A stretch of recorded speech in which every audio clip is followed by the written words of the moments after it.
Hola, ¿cómo estáis? Hoy tenemos invitados especiales de mucho prestigio y vamos a comenzar hablando de autoconocimiento. Algo que es en principio fundamental en psicología, pero que también es un concepto clave en las enseñanzas del yoga y en general en los caminos espirituales que van buscando descubrir la verdadera naturaleza del ser humano. Llegar a ser quienes somos en realidad seguramente comienza con preguntarnos cómo saber si lo que vemos es quienes somos.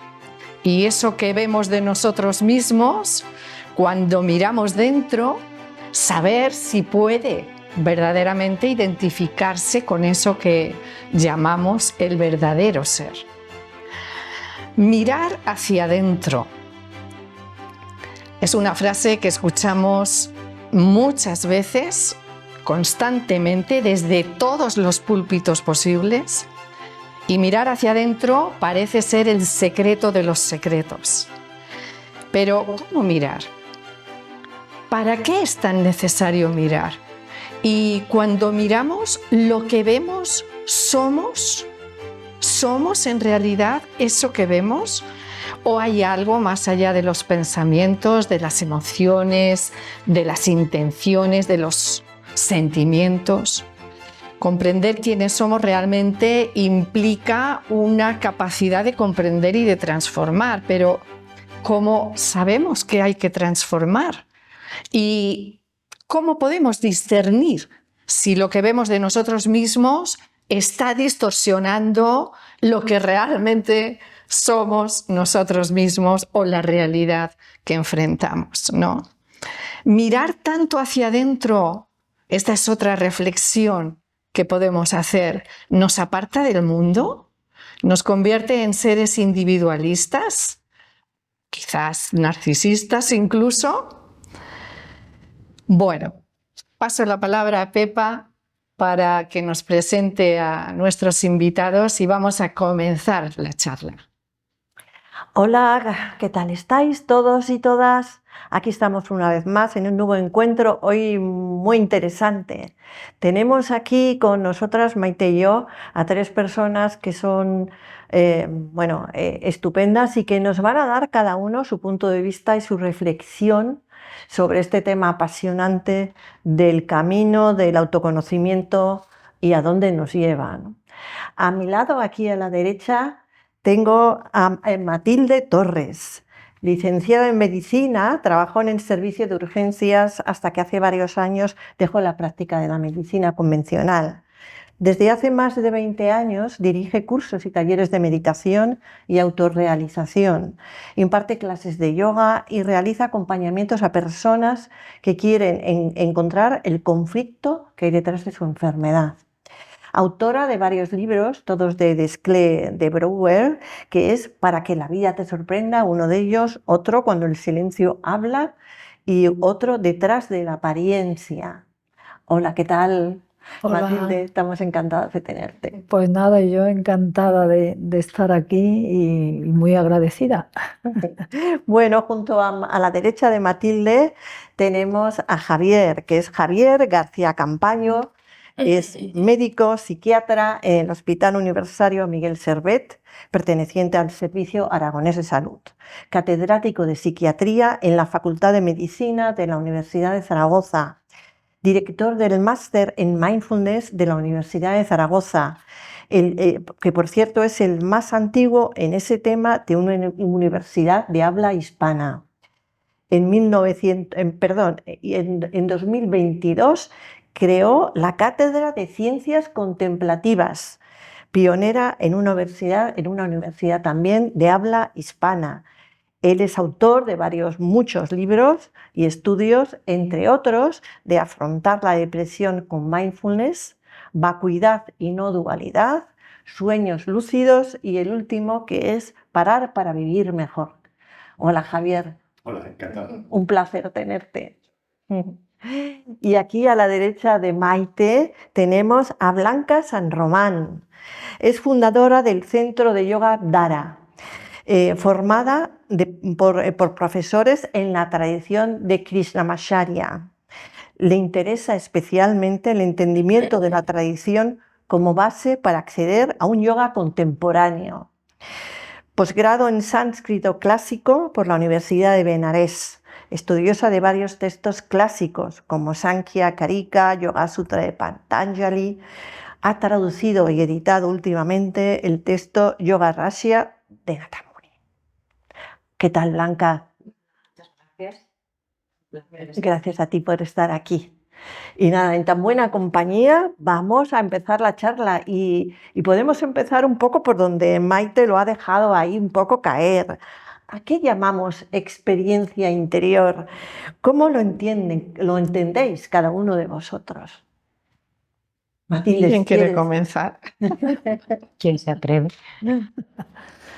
Bueno, como veo que todos me miran,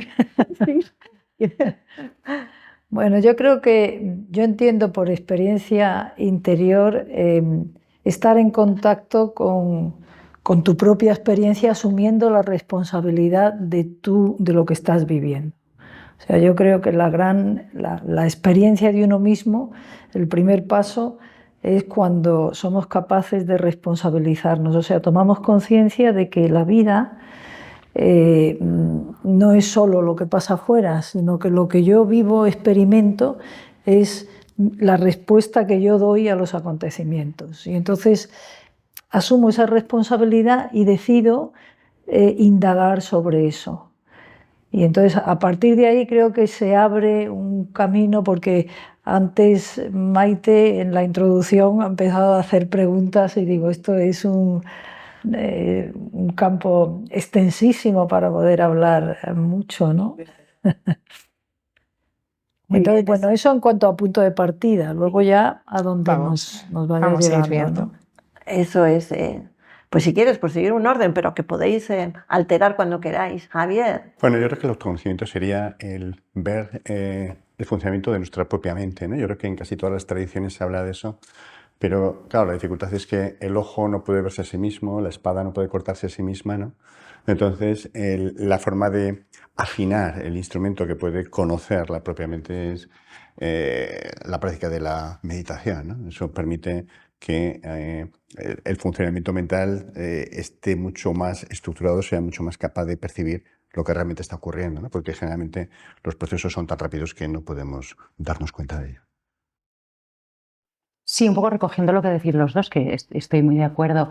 Yo creo que, claro, el tema es que para conocerte, ¿no?, que es fundamental, creo que para poder tener una vida por lo menos lo más saludable, en calma posible, es muy importante observar tu propia experiencia, pero claro, la herramienta que observa la propia experiencia también es la mente. Entonces sí es necesario hacer un trabajo con la mente, porque la mente está tremendamente condicionada por nuestras experiencias. Yo creo, en relación a lo que decías de ir como observar tu propia experiencia, esto es muy interesante, pero ¿hasta qué punto podemos observar nuestra propia experiencia sin estar influenciados por todo el condicionante externo? Y ahí es donde creo que hay que hacer un trabajo. Por eso es como, voy a mirarme hacia adentro, no hago y me vuelco hacia adentro. Requiere de toda una serie de acciones y de decisiones. Creo que hay mucha gente que piensa que no mira hacia adentro. Yo me miro. Y miro cuáles son mis tendencias, miro cuáles son los movimientos de mi mente, me identifico con ellas, y ahí es donde aparece como, digamos, no sé si un problema, pero la primera idea de un autoconocimiento, ¿sí? O sea, es difícil entrar en la propia experiencia y no identificarse con determinadas sensaciones o con determinados condicionantes. Entonces creo que las dos cosas que habéis dicho son importantes. Es decir, tengo que utilizar la propia mente para conocerme, y para utilizar la propia mente sin que esté condicionada tengo que hacer algo. Yo personalmente estoy a favor de la meditación también, pero supongo que hay muchas técnicas, ¿no? Pero la sabiduría, yo creo que de todos los tiempos, desde el conócete a ti mismo de griego, ¿a qué nos exhorta? ¿A qué y por qué? Sobre todo, ¿para qué?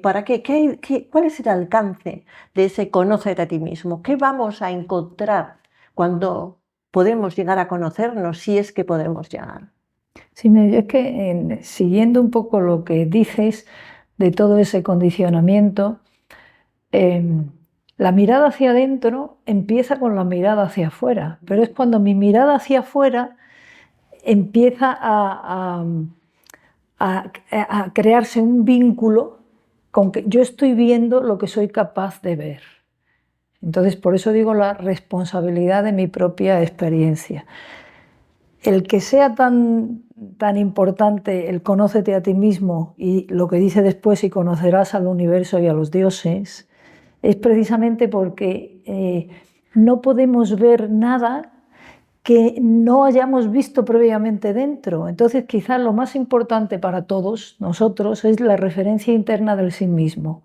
¿Cuál es mi referencia interna de sí mismo? ¿Dónde la tengo yo? Esto que llamamos yo, cuando decimos yo, las 500 millones de veces que lo decimos al día, lo decimos, yo digo yo, y yo estoy diciendo ese yo referenciándolo a algo que es una experiencia interna de mí misma.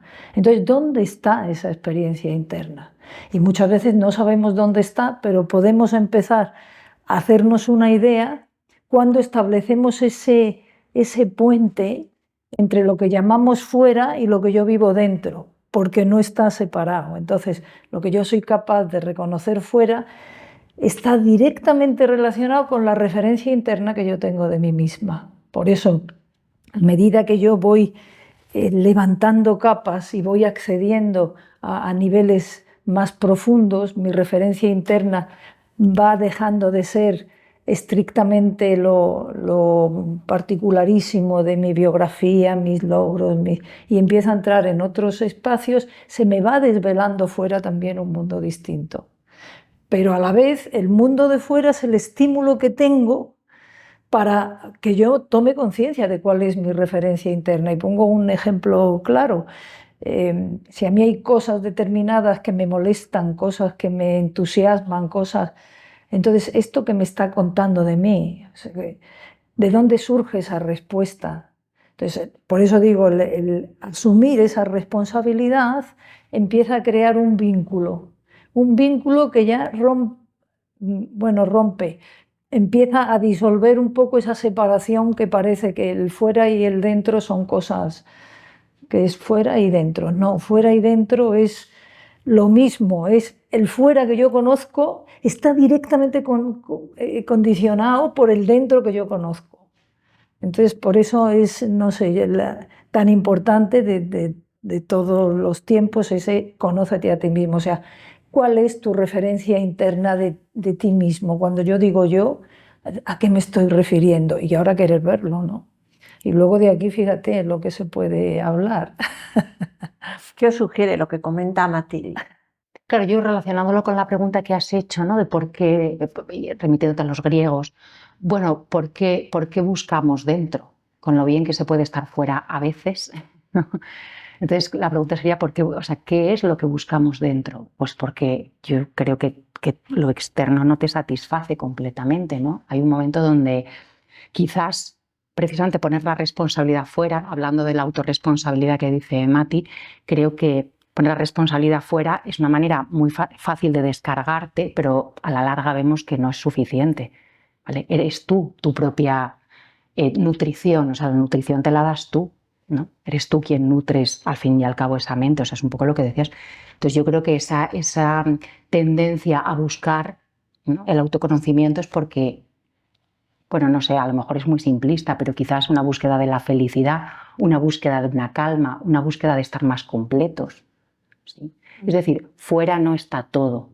El puzzle no se completa con todas las piezas que están fuera. Aunque vivimos en un mundo que cada vez promueve más eso, ¿no? La felicidad está fuera. ¿Crees que te quitan la felicidad cuando te encierran en tu casa o cuando no puedes acceder a determinadas cosas? Sí, yo creo que de alguna forma iría por ahí, ¿no? La búsqueda del autoconocimiento es en última instancia la búsqueda del fin del sufrimiento, ¿no? De la felicidad. Freud decía, ¿no?, que las religiones surgen para intentar dar explicación a este gran tema, ¿no?, que es el sufrimiento y el origen del sufrimiento, ¿no? La tradición occidental sobre todo lo ha puesto fuera, ¿no? La sociedad de consumo en la que vivimos piensa que la felicidad está fuera, hay que tener objetos, conseguir cosas externas, etc. Mientras que la tradición oriental general la visión es que la felicidad y el sufrimiento están en la mente, ¿no?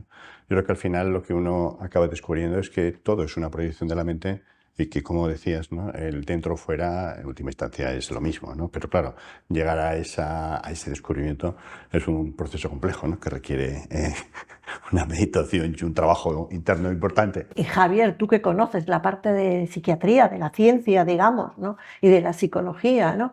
¿Cómo logras tú personalmente, porque seguramente muchos de tus colegas no van a estar de acuerdo en ciertas cosas, ¿no?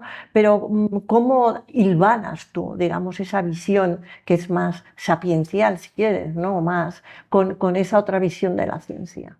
Bueno, yo creo que en este momento hablamos de la Cátedra de Ciencias Contemplativas. Hay un movimiento muy potente, ¿no?, en la ciencia, en el sentido de que es un momento fascinante porque la ciencia está abierta a intentar explorar todo lo que las tradiciones de sabiduría milenarias han aportado durante todo este tiempo, ¿no? Y viceversa, porque también ha habido grandes resistencias en las propias tradiciones de sabiduría a ser investigados y ver qué es lo que conectan, ¿no? Entonces yo creo que eso va a estar muy pronto muy conectado, ¿no? Y vamos a poder extraer todo lo que estas tradiciones tienen para ofrecer para que el ser humano alcance esa sabiduría, ese bienestar.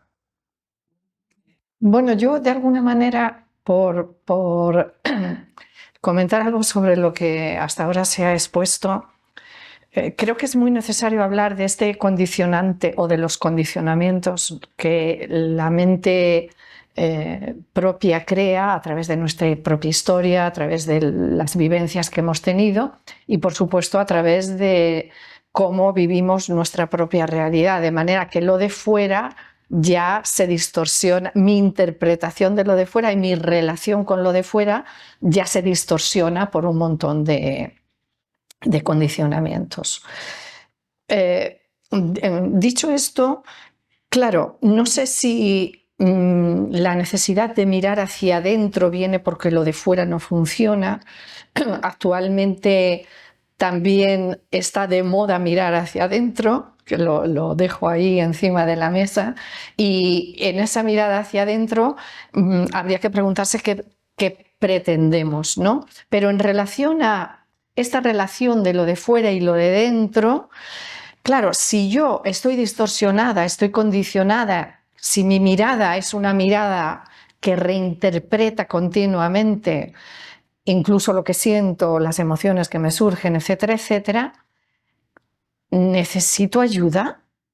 Es porque, hablando de esta responsabilidad que tú decías, Mati, claro, ¿cómo sé yo si estoy siendo responsable? ¿Cómo transformo esos condicionantes? No sé si me explico, ¿no? No es cosa de poco. Bueno, yo creo que la ayuda viene muy bien, ¿no? Que por eso seguramente buscamos a través del yoga, de la psicología, de la cantidad de filosofías, de la cantidad de caminos que hay, la ayuda viene muy bien. Hay personas que despiertan solas, ¿no? Y de pronto dicen, me pasa algo, necesito entrar dentro. Hay personas que a lo mejor es por una experiencia concreta. Yo creo que cualquier ayuda es muy bienvenida. Pero yo conozco personas que despiertan solas y no necesitan ayuda para mirar dentro y hay que salir huyendo de estas personas. Bueno, es que la mente es muy compleja. Bueno, claro, la mente, tú lo sabes mucho mejor, pero desde la perspectiva del yoga la mente es muy compleja porque, claro, en esos dos aspectos de la mente, ¿no? La mente funcional que se identifica, tú puedes tener un despertar, pero la mente enseguida se va a cerrar. Y entonces ahí es donde hay mucha psicosis, ¿no? Bueno, lo ves en el mundo del yoga, hay mucha psicosis, ¿no? Muchos abusos, muchas... Tendríamos que ponernos de acuerdo que es despertar. Claro. Adelante, adelante. Yo tengo una confianza en la vida. O sea, yo creo que nadie se encuentra con lo que no se tiene que encontrar. Incluso el que se encuentra con el que despierta y te da pues latigazos de verdad, con su verdad, ¿no? Yo tengo esa confianza, o sea, yo creo profundamente que todos tenemos la noción de ser, o sea, nadie duda de qué es. A cualquiera tú sabes que eres, y tú, y tú, y yo, y tú. Y entonces esa noción de que somos la hemos tenido siempre. La teníamos antes, la tenemos ahora y la hemos tenido por medio. Todos los contenidos de nuestra vida han ido cambiando. Pero nuestra noción sí que ha estado ahí y lo que nos pasa a nosotros le pasa a todo el mundo. O sea, hay algo que nos sostiene. Y luego, partiendo de que ese algo nos sostiene, luego hay caminos a recorrer. Pero fíjate que también es una paradoja, porque ¿qué camino tengo que recorrer para llegar a mí misma? No tengo que coger un tren porque, como para venir de Málaga para acá. Ya estoy. Y sin embargo, a la vez hay que recorrer un camino, ¿no? Entonces yo creo que en realidad todo es oportunidad.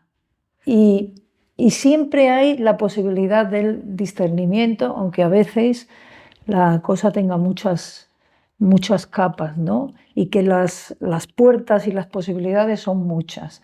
Entonces luego hay ese impulso, ese anhelo, que hay quien no es consciente de él y hay quien lo siente con mucha fuerza.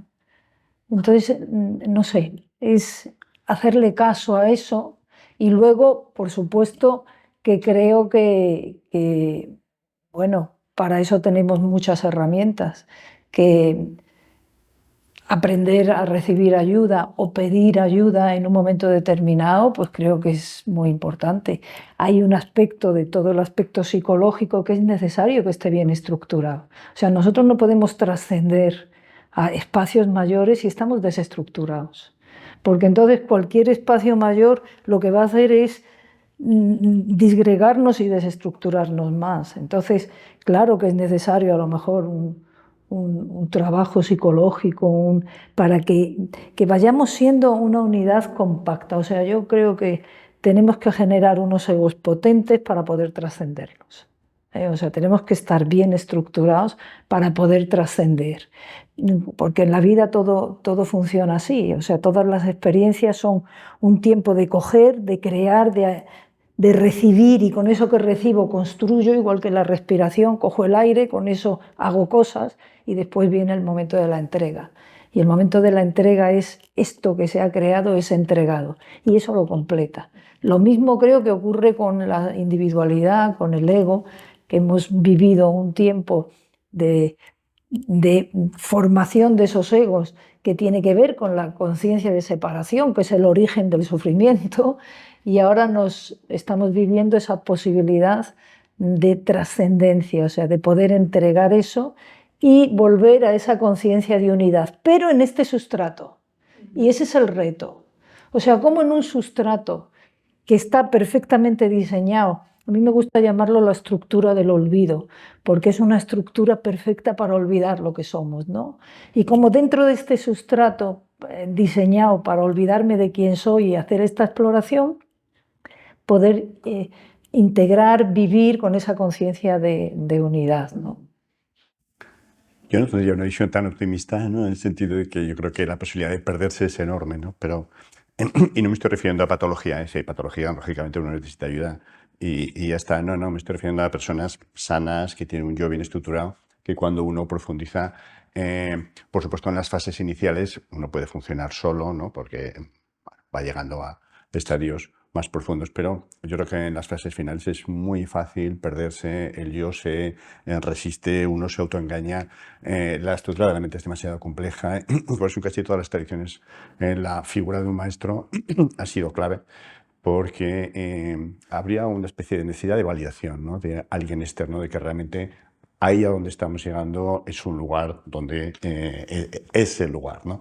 Por eso muchas de las tradiciones requieren maestros vivos que tengan la tradición, porque si no, se considera que esa tradición está muerta. Es decir, si no hay nadie vivo en ese momento que pueda transmitir la tradición, se considera que está muerta. Entonces, yo en ese sentido pienso que sí que hace falta, por lo menos en los estadios más finales, alguien que te pueda ayudar. Por supuesto, hay muchos maestros muy discutibles es que y tal. Eso no tiene solución. Yo creo que uno tiene que ir viendo de quién puede fiarse, ahí etcétera. está.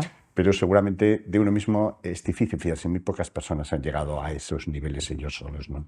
Pero se pueden contar con los dedos de una mano y sobraría uno. Es que justamente los condicionamientos y las reinterpretaciones de la realidad a veces también están muy en los guías o las personas que están guiando y sobre todo en nombre de tradiciones que también están en sus sistemas de pensamiento, en sus paradigmas y que, claro, es muy complejo cómo mirar hacia adentro con el cielo despejado, ¿no?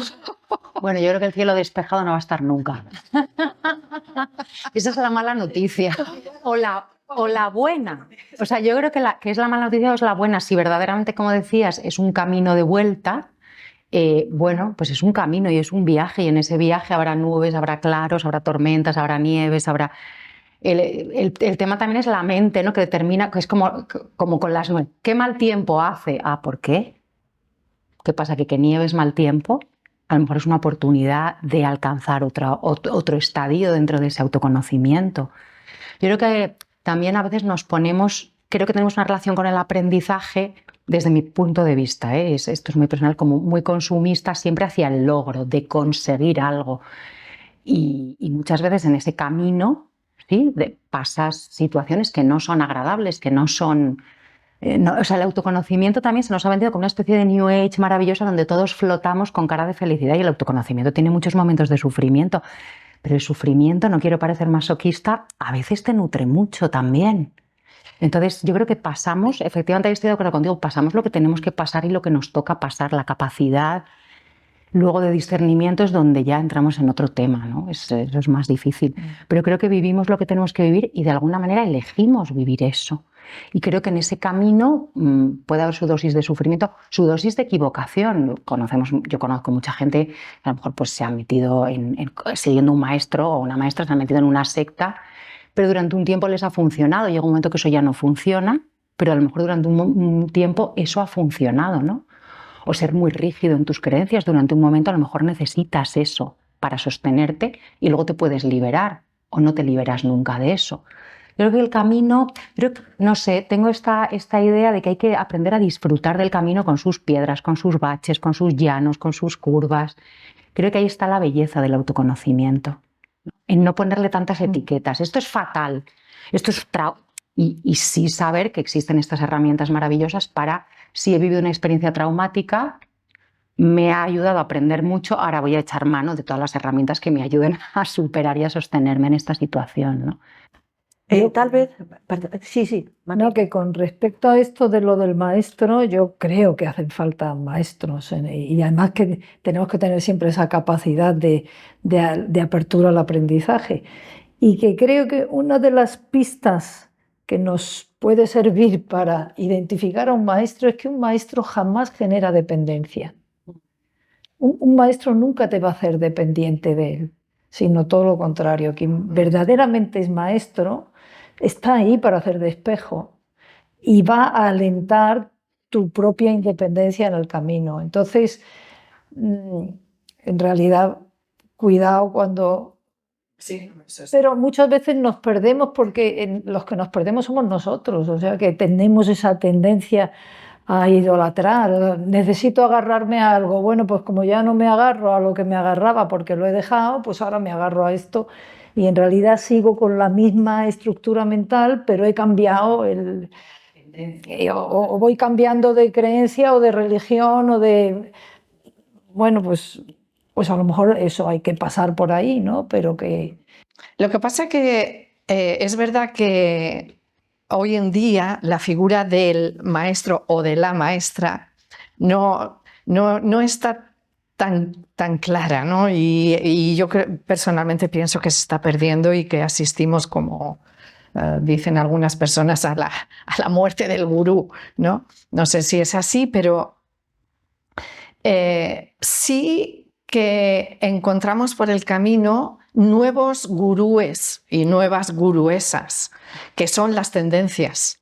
Y tú has apuntado una, ¿no? Que es que el autoconocimiento hoy en día también por parte de estas tendencias y de líderes que desarrollan estas tendencias está siendo también usado, pues por ejemplo, para empoderarse en relación a los logros, a la autoexigencia, a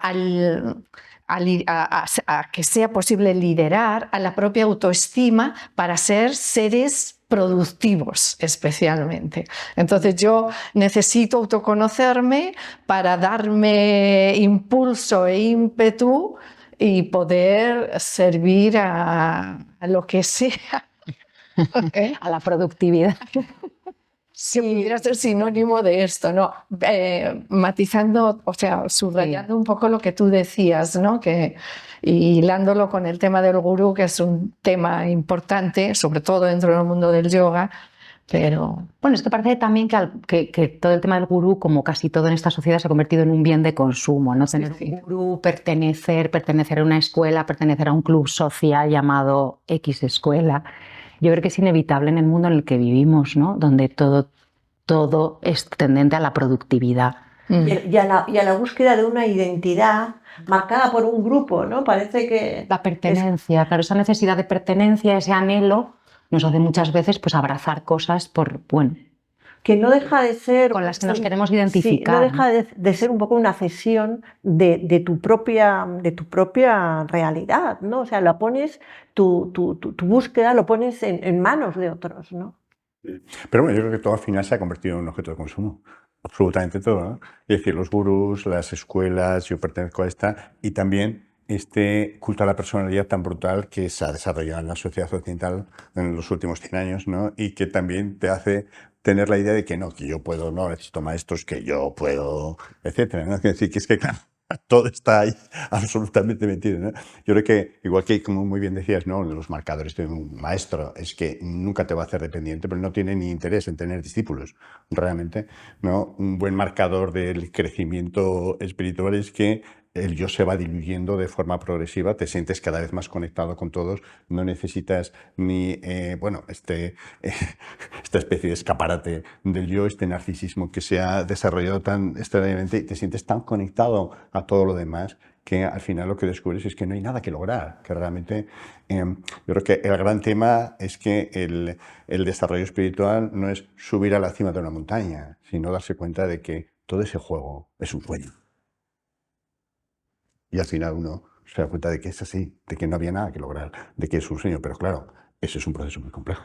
Es muy complejo, sí. En realidad, sí, muchas escuelas dicen, ¿no? En realidad todo está ahí. Si nos permitiéramos ser de verdad, todo ya está, todo existe, esa conciencia ya está presente. Pero tenemos que hacer todo el viaje porque de alguna manera nos hemos separado, nos hemos alejado. Pero en realidad está ahí, está presente, está al alcance de la mano.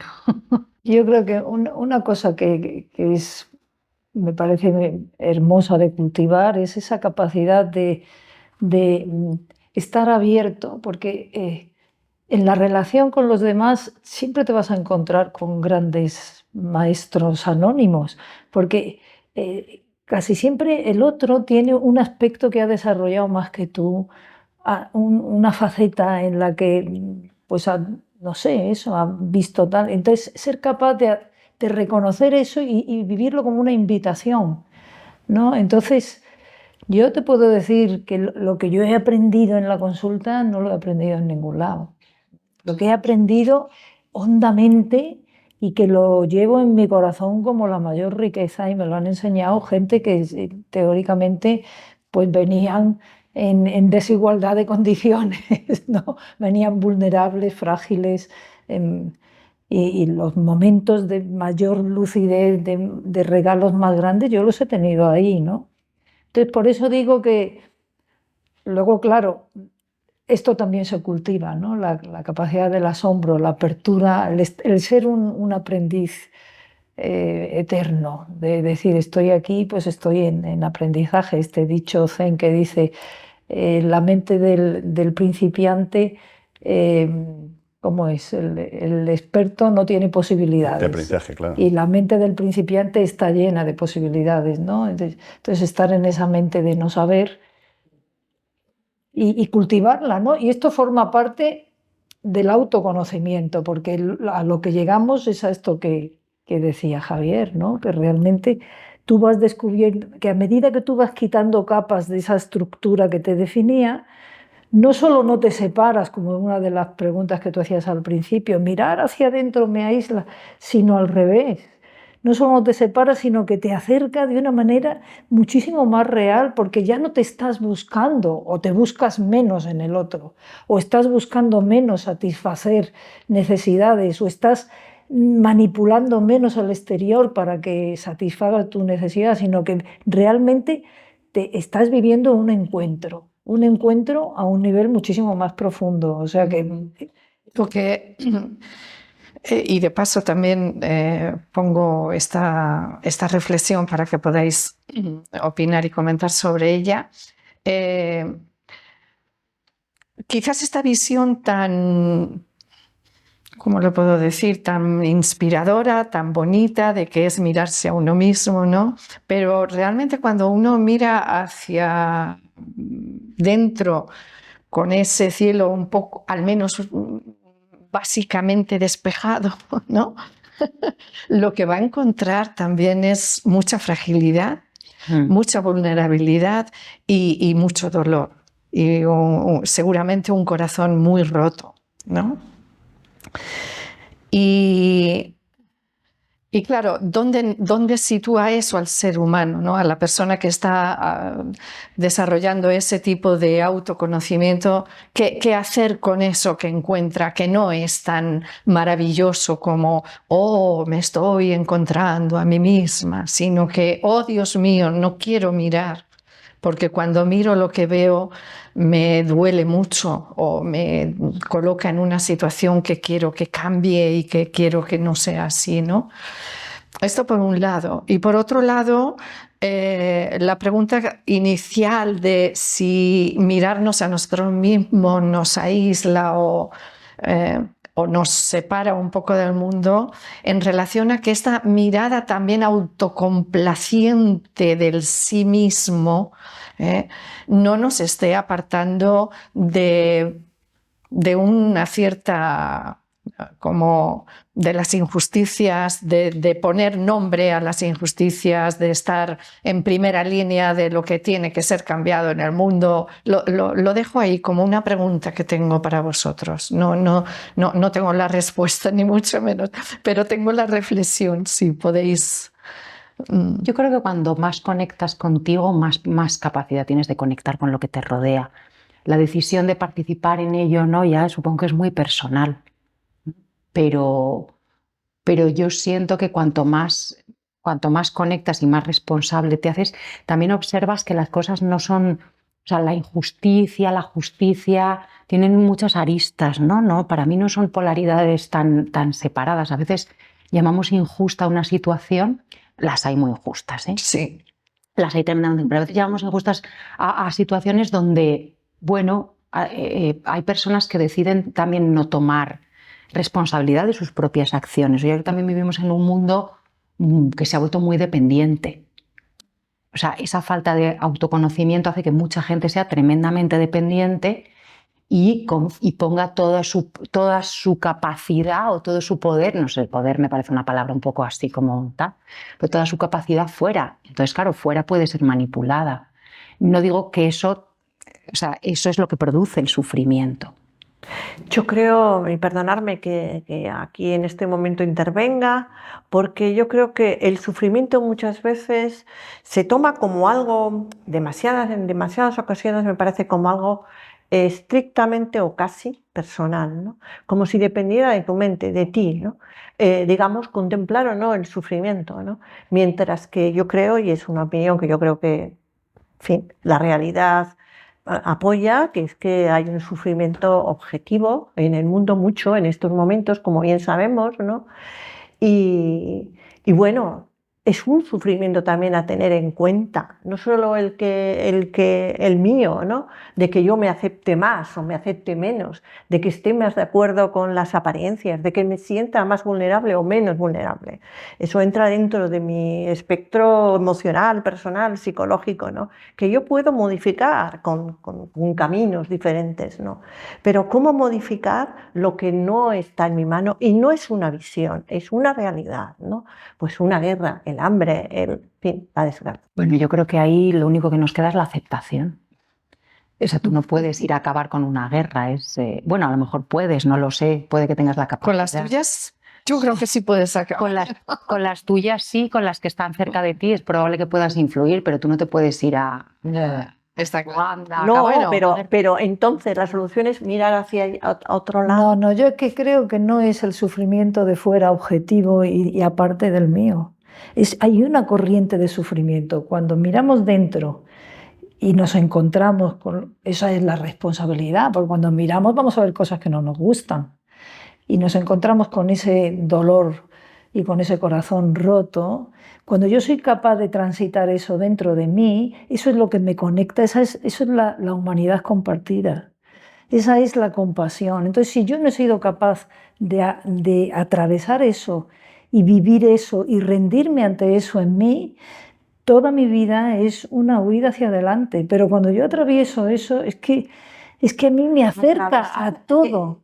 ¿A qué llamas atravesar? A vivir, a pasar esa oscuridad y a decir, esto me está doliendo, no voy a buscar una salida, sino aquí estoy y aquí estoy para vivirlo. Y entonces me entrego a ese dolor sin contarme ya más historias, afrontarlo, porque en realidad nuestra vida, por lo que se forman todos estos líos de los egos, los narcisismos, es porque queremos huir de no sentir esa angustia que es el resultado de una desconexión con nosotros mismos, ¿no?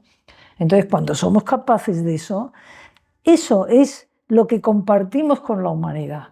Entonces, a mí de nada me sirve lamentarme de lo que está pasando. A mí lo que está pasando, por ejemplo, pues esto con las guerras, con las barbaridades que está pasando en Palestina, con todas esas cosas, yo no puedo dedicarme a pensar, eso me aplasta, yo no tengo nada que ver y entonces y veo como el dolor ahí. No, eso que yo estoy viendo ahí está produciendo esto en mí. Entonces, de esto me responsabilizo yo para vivirlo. No quiero alimentar esto. ¿Cómo no lo alimento? Por de pronto intentando cambiar mi mirada del conflicto. Que yo no tome partido, sino que sea capaz de mantener una mirada ecuánime para que la solución que haya pueda ser vista. Pero esto como un trabajo serio, o sea, no es yo no lo considero un mirar hacia otro lado, sino un asumir de verdad. Y luego, en relación a las posibilidades que yo tengo, lo que yo pueda. O sea, lo que yo tenga que hacer, eso siempre hay que hacerlo. Pero, por ejemplo, yo ante la guerra de Palestina digo, ¿qué es lo que tengo que hacer? Pues se me escapa, pero sí que participo de ello. Y no quiero participar aumentando el drama. Sí, pero formándome mi propio criterio, yo creo que sí, que eso también es mi responsabilidad, formarme un criterio sobre eso, ¿no? Pero un criterio, no un juicio. O sea, creo que es importante que cambiemos nuestra mirada del mundo. O sea, Sí, que no tomemos partido. Sí. Yo estaría de acuerdo ahí también, ¿no? Es un tema muy complejo, ¿no? Porque, claro, da la impresión de que el mundo es blanco-negro, que uno tiene que tomar partido, etcétera, ¿no? Yo estaría muy de acuerdo con la ecuanimidad que comentabas, ¿no? Es decir, al final todos somos víctimas y verdugos en todo momento, esos papeles van cambiando sistemáticamente, ¿no? Nosotros hacemos flaco papel al mundo si aumentamos la polarización, que es un poco lo que estamos diciendo, ¿no?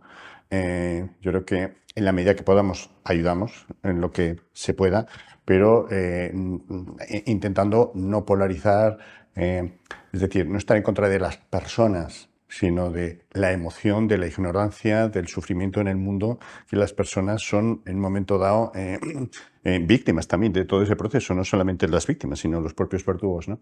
Y también hay una visión desde la perspectiva de las tradiciones contemplativas, ¿no? Y es que el sufrimiento siempre va a existir en el mundo. Quiere decir que, por desgracia, ¿no? Se habla de lo que se llama la estructura defectuosa del samsara. Es decir, que eso siempre va a existir, el sufrimiento, ¿no? Entonces, eso no quiere decir que uno no haga todo lo que pueda y que no desee, que seguramente lo que nuestra contribución máxima es no aumentar la polarización e intentar nuestro crecimiento personal para que nuestro entorno, que es lo único que controlamos, el sufrimiento sea mínimo. Pero la expectativa, que también es muy occidental, ¿no? Es decir, vamos a resolver esto. Eso es una visión muy compleja, ¿no? Porque esto nos llevaría del tema, ¿no? Pero las acciones, normalmente el sabio no tiene mucha prisa en actuar cuando actúa, ¿no? Porque ve claramente que cuando realiza una acción puede desencadenar múltiples consecuencias, ¿no?, que no están previstas y que pueden empeorar todavía más el proceso, ¿no? Entonces, nosotros los occidentales somos tener una visión muy lineal, causa-efecto, pero la visión oriental tradicional es que la interacción entre todo hace que cualquier acción pueda tener una cantidad de reacciones impredecibles, ¿no? Entonces, es muy complejo actuar. Yo estaría muy en la línea de la ecuanimidad, eso no quiere decir que pasemos, ni mucho menos, sino que somos conscientes de las limitaciones de nuestras acciones en el funcionamiento del mundo. ¿El autoconocimiento libera del sufrimiento? ¿Y en qué sentido? Yo no creo, o sea, el sufrimiento, bueno, si te vas a la epistemología del yoga, que es el Samkhya, ¿no?, está expuesto así, o sea, la vida fenoménica se caracteriza por el dolor. El tema es cuánto sufrimos por ese dolor. Yo ahí puedo hablar a nivel personal, he reducido el sufrimiento causado por ese dolor gracias al autoconocimiento. Pero el dolor va a existir siempre. El tema para mí es un poco lo que decía Mati, o sea, báncatelo. Aprende a vivir con ese dolor y a lo mejor aprenden a ponerle tanto la etiqueta del dolor, sino que el dolor también puede nutrirte de alguna manera. No quiero decir que te quedes ahí anclado en ese dolor, igual que no te debes quedar anclado en nada, pero sí que puedes reducir el sufrimiento que produce el dolor. Pero el dolor está ahí, es que es lo que define la vida humana. O sea, desde la cosa más tonta, como mirarte al espejo y ver que te acercas al fin, ¿no?, que ya te acercas al fin cada día que pasa, sobre todo a ciertas edades, hasta ver a tu alrededor como todo va teniendo un final, como todo acaba. Eso yo creo que es la definición del universo. El tema es cómo nos relacionamos con ese dolor. Yo creo que en cómo nos relacionamos con ese dolor generamos más o menos sufrimiento, pero el dolor me temo que... Yo creo que el sufrimiento es opcional. O sea, el sufrimiento es resultado de la resistencia. Que es cierto que puede ser que no sepamos no resistirnos. Entonces, el sufrimiento parece que es impuesto. Pero es que ese es el camino. Hay una frase que a mí me gusta mucho, que es: ningún mar en calma hizo buenos marineros, ¿no? Entonces, ese es vienen las tempestades, vienen las dificultades, y cuanto más me resista yo a eso, cuanto más quiera luchar contra eso, aumenta el sufrimiento. Luego, ¿cuándo se solucionan las crisis? Las crisis casi siempre acaban solucionándose cuando nos saturamos de sufrimiento. Y esa saturación nos lleva a decir: no puedo más. Y dejas de resistirte y se abre otro espacio. Entonces, el que ya ha pasado unas cuantas crisis y ya ha vivido ese sobrepasar, ese horizonte oscuro, que en realidad yo creo que la oscuridad nos llega cuando hemos llegado al límite de lo que nosotros hemos explorado en nuestra conciencia posible. Entonces no vemos más posibilidades. Y solo cuando nos rendimos, traspasamos esa oscuridad, quiere decir que entramos en un espacio donde damos cabida a posibilidades nuevas y vuelve a haber otro espacio luminoso, volvemos a ser sostenidos, ¿no? Entonces, el irnos dando cuenta de esto, pues creo que lo que nos lleva es a no tener que saturarnos de sufrimiento, ¿no?, sino realmente empezar a no resistirnos, a dejar de resistirnos. Y una cosa es el dolor, el que es, pues bueno, pues claro que hay dolor, pero el dolor no te quita la paz. El dolor no tiene por qué quitarte una sensación de estar, y de esto hay muchas evidencias. Yo creo que también en la vida, pues nosotros podemos recordar situaciones en decir: mira, estoy viviendo esta situación así, y curiosamente, como dice Pau Donés, misteriosamente hoy me siento bien. Me estoy muriendo, me duele todo, se me está yendo todo al garete, pero misteriosamente hoy me siento bien, deliciosamente bien, ¿no?, dice su canción. Pues es esto. O sea, que yo creo que el sufrimiento sí que... Hay muchos, digamos, no sé si llamarlo técnicas o caminos, si queréis, ¿no?, pues para que ese sufrimiento se note menos, para llevarlo mejor, ¿no?, atravesándolo, no atravesándolo. Pero lo cierto es que eso, estamos pensando en una persona que seguramente son la mayoría de los que nos están viendo, ¿no?, gente inquieta con su propio crecimiento espiritual, ¿no? Pero luego también todos, yo creo que tenemos un punto en el que el ego se resiste, ¿no? Se resiste y mucho, o sea, no todos estamos en ese camino de perfección, ¿no? Entonces, ahí aparecen cosas como que no me acepto porque no doy con el patrón al uso, o tengo que venderme como en el papel de, ¿no? Que yo creo que todos, de alguna manera, todos tenemos que un poco que pasar por ahí, ¿no? Entonces, ¿cómo lo veis vosotros? ¿Qué hacemos con el ego? En el yoga ya sabemos que hay que domesticarlo, se podría decir, ¿no? En fin, hablando así un poco a la pata la llana, ¿no? Pero ¿qué hacemos con el ego? Me gustaría también ver desde la psicología, de la psiquiatría, ¿no? Se puede anular el ego, se puede domesticar el ego, se puede pisotear el ego. A ver, ¿qué hacemos con eso? Bueno, hay toda una corriente ahora en psicología y en psiquiatría muy ligada a las tradiciones orientales, ¿no? Que es la del hipoego. No se habla de la deconstrucción como tal, ¿no? Como se hablaría en el budismo, pero sí del hipoego. Es decir, el yo se considera, sobre todo el yo biográfico, ¿no? Una especie de unas 50 etiquetas con las que nos identificamos, ¿no? Ahí vienen desde los valores hasta etiquetas de pertenencia, nacionalidad, ideología política, religiosa, etcétera. Y lo que está claro es que cuanto más nos identificamos con esas etiquetas, mayor sufrimiento, ¿no? Porque uno se pega toda la vida defendiendo esas etiquetas contra el mundo, ¿no? Yo creo que una buena metáfora es como que es una especie de cabezudo con que uno se va golpeando con el mundo, ¿no? Cuanto menos se identifique uno con esas etiquetas, más sensación de libertad va a tener, ¿no? El yo, al final, es una especie de esclavitud, ¿no? Con el que nos identificamos, es el personaje con el que jugamos estas cartas, pero cuanto más claro tengamos que es simplemente un personaje, que lo que está debajo es otra cosa diferente, ¿no? Que esta es la máscara, menos sufrimiento vamos a tener, ¿no? Pero eso está en todas las tradiciones orientales y también, insisto, la psicología en este momento lo está incorporando. Yo también creo que no hay que pisotearlo. El ego hay que recolocarlo, es redimensionarlo. ¿Para qué vale? Y es, Lo voy a decir de otra manera. es operativo. ¿Qué parte del ego os queda? ¿Con qué parte del ego os quedaríais que es sana? Mira. Pero si es que No creo que luego sea insano, o sea, y no creo que haya que pisotearlo, creo que hay que ubicarlo, simplemente, o sea, darle su lugar, porque vivimos en un mundo donde nos relacionamos. Yo, si quiero seguir viviendo y cobrando y tal, tengo que proyectar una imagen de mí, ¿no? Tengo de alguna manera, pero bueno, es lo que decía Javier, o sea, no me identifico con este ego que es blanca, ¿no? Que sonríe para las fotos, que hace Instagrams, bueno, todas estas cosas que hago para seguir viviendo en esta vida. A lo mejor en la prehistoria pues me mostraba a mí misma como una fiera salvaje para librarme de los leones.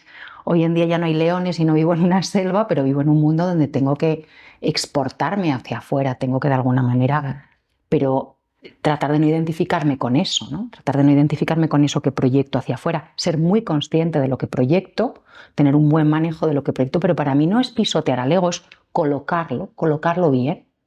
Esto te lo explican muy bien los actores, ¿no? Los actores cuando elaboran un personaje se nutren del ego del personaje, pero lo que hacen es lo colocan para poder manejarlo y para poder presentar un personaje bien interpretado. Pero pobre ego, yo creo que hay que tratarlo bien. yo creo que la diferencia está cuando la referencia interna del sí mismo, del mí misma, ya no es el ego, sino la referencia interna no es el papel que desempeño, sino la referencia interna, cuando yo digo yo, es otra cosa. Pero luego pues desempeño papeles. Ahora estamos desempeñando aquí papeles. ¿Qué has hecho tú cuando hemos empezado? Pues has leído ahí no sé cuánto que es, tal. Bueno, pues y representamos el papel que estamos representando. Y ahora eso se convierte en la referencia interna de lo que yo siento ser. Entonces, si estoy viviendo ahí, pues ya sabemos, pues es la tensión, lo que desaparece o lo que se disuelve es precisamente eso. Entonces, el personaje, el papel que desempeñamos, está desempeñando ese papel y se desempeña, pero no es el centro sobre el que se construye toda la... Es como que el centro ya empieza a estar en otro lado, ¿no? Y ese parar para vivir más felices, Javier, ¿no? ¿A qué te refieres con ese parar? ¿Qué nos aporta el parar, dicho así? Bueno, yo creo que vivimos en una sociedad tan rápida, ¿no? Que la gente no para simplemente porque no quiere conectar con la sensación de vacío interno, ¿no? Si la meditación muchas veces se define en el Zen o en otras tradiciones como sentarse y sentirse, ¿no? Muchas veces te paras y lo que sientes es ese vacío. Y lo que te permite parar es conectar con eso que es tu sentido de la vida, tu sentido de legado, de trascendencia, o como quieras llamar, ¿no? Porque la vida es una interpretación, ¿no? Yo por mi trabajo he tenido que ver mucha gente con una depresión, ¿no? Con un infarto, con lo que sea. Para algunos de ellos es lo peor que les ha pasado en la vida, pero para otros es lo mejor que les ha pasado, porque les ha permitido parar, conectar con lo que realmente es importante y cambiar de vida, ¿no? Y decidir que iban a seguir otros valores, otro estilo de vida. Yo creo que eso es lo importante, ¿no? La necesidad de parar es ¿qué sentido tiene todo lo que estoy haciendo, ¿no? ¿Qué sentido tiene esta vida que es tan breve, ¿no? ¿Por qué no parar y realmente dedicarse a lo valioso? Parar en silencio, porque el silencio también es importante, ¿no? El silencio es nuclear, es clave. Sí, sí. Por supuesto, ¿no? El silencio no el externo, ¿no? Sino el interno, ¿no? De hecho, en los retiros lo que buscamos, ¿no? La tradición budista se habla del noble silencio. No se refiere al silencio externo, sino al interno, ¿no? Pero que el externo lo facilita. Eso es lo que te permite ver con claridad, ¿no? Igual que Javier, un poco es su consejo, por decirlo así, ¿no? Para llegar a esta conexión con nuestro interior que decíamos al principio, pues dinos tú, Blanca, un poco. Yo también estoy de acuerdo con la meditación. Creo que la meditación puedes utilizar la herramienta que quieras, porque yo creo que al final lo que se nos presentan son herramientas, ¿no? Herramientas con las que depende en qué lugar estés tú o depende con qué resuenes, te vas a sentir que son más factibles o no. Pero yo siento que la meditación es una maravilla para realmente entrar en un proceso de autoconocimiento. Y creo que todo el camino que te propone la meditación, que no es fácil, por eso se puso tan de moda hace algunos años y ahora ha pasado de moda. Creo que el proceso de la meditación es un proceso de despojamiento, de depuración, es como una limpieza interna. Y creo que es lo que te acerca profundamente a ti, pudiendo observar todo eso que te compone también. Porque no creo que el proceso de autoconocimiento venga de despojarse absolutamente. Perdón, sí, viene de despojarse, pero entendiendo todo ese proceso que tú vives. O sea, no es como que me quito un vestido y ya está, ¿no? Tengo que ir atravesando todas esas capas que me han ido conformando para poder entender de verdad lo que soy. O sea, volvemos a lo del principio, ¿no? Tengo que entender todo eso que me ha conformado para llegar a lo más nuclear de mí. Yo estoy muy de acuerdo con todo lo que se está diciendo, como no podía ser de otra manera. Creo que en todo se puede encontrar también silencio, y vivir ese silencio es una conexión, ¿no? Conexión con lo que estoy viviendo dentro de mí.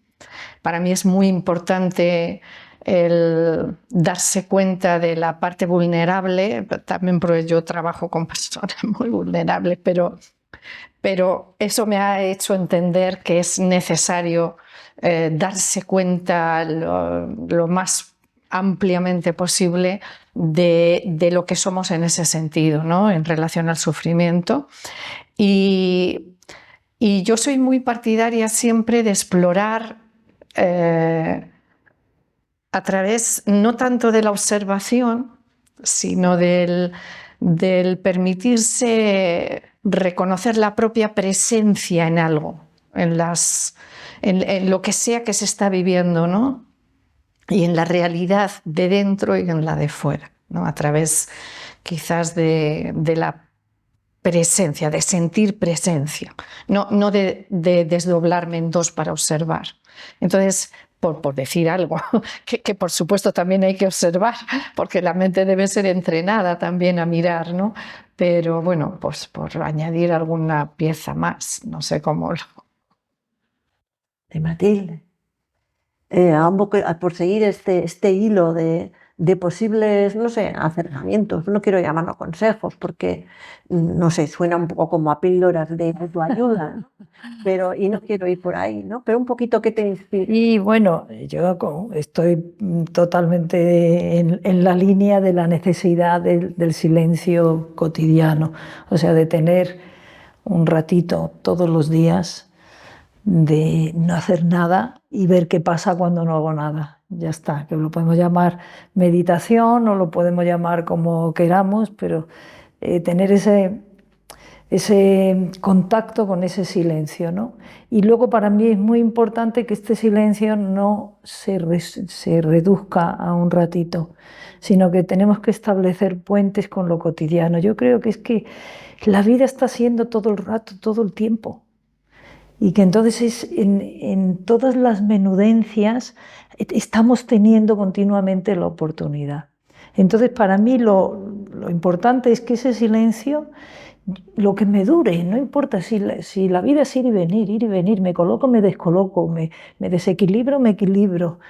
Entonces ese silencio yo me voy con ese silencio y entonces desde ese silencio me abro a posibilidades, no doy por sentado nada, que luego vuelvo otra vez a la interpretación de todos los días, me doy cuenta y digo, bueno, yo qué sé, y me vuelvo y establezco puentes. Yo creo que el mayor de los trabajos, por llamarlo de alguna manera, espirituales, es traer a lo cotidiano mis visiones más amplias de mis momentos de éxtasis. Entonces, ¿cómo yo con esa visión, cuando yo estaba ahí, cómo veo yo eso ahora aquí? Entonces, ese trasvase, para mí eso es lo principal. Y como esos momentos, pues también me los busco de tener ese rato de decir, no, ahora simplemente estoy tranquila, ¿no? Y luego voy a ese ir viviendo, cambiando la mirada. Y que ese silencio es también un lugar de descanso, es un espacio de descanso. Y es muy importante, en la línea de lo que dices, para mí por lo menos, encontrar ese espacio de silencio pequeño, esa parada pequeña de la que hablaba antes Javier, en medio del ruido, en medio del caos, en medio de lo cotidiano, en medio de la crisis, en medio del dolor, para instalarse ahí, aunque sea por unos segundos, ¿no? Creo que eso debe ser fruto del trabajo que se realiza en los caminos que cada uno sigue. Yo creo mucho en esto también.